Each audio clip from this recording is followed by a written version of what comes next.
believe in the second bullet item there that the kids who struggle, it's not about whether or not they can add or subtract fractions. It's not about signs. It's not about exponent rules. It's about what's there at the bottom. It's organization, work ethic, and consistency. That's huge.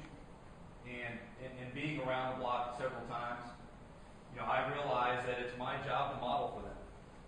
And I sell it with what I put in quotes here as good habits. It's nothing different than a golf swing. You've got to be as consistent as possible.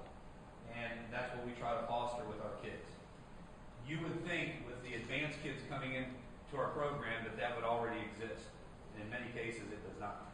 In the daily framework, what I've got a copy here, and it's not too clear, it's a copy of our syllabus. Each kid gets one of these at the beginning of each chapter. It lays out exactly what we're doing every day. Shows them when quizzes are, when tests are, all the assignments are there, and the test competencies are listed at the bottom. These are their skills that I want them to acquire. These are the things about planning, organizing. This is usually done in May prior to the school year. And then obviously this is still a fluid document. It's not something that's so rigid that we stick to it. We try to as much as possible, but we make changes along the way as are necessary. We use a variety of instructional methods. The second bullet item there is huge. The homework is completely graded by the kids. I don't read any answers. I don't offer to help unless they advocate for themselves. And that's tough sometimes. That takes a while. But it is solely owned by the kids. They share various solutions with each other. They help each other out. Before class, you can see them gathered around my teacher's edition, checking their work, showing each other how they did things, discussing it. The odd answers are in the backs of their books, so they can take care of those on their own. And pretty much, I just facilitate the need to help them out in any way.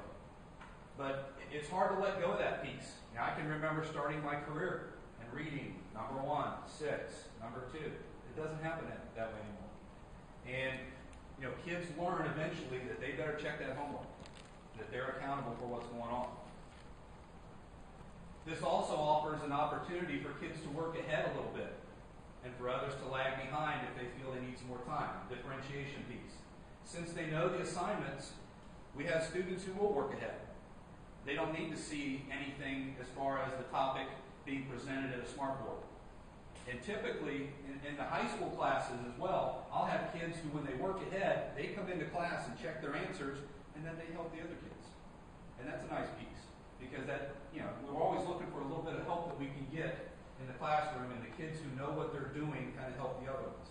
And that happens quite often. So it's nice that their peers are there for them. Some of the class sizes are larger, others are smaller, but still, any kind of help is welcome.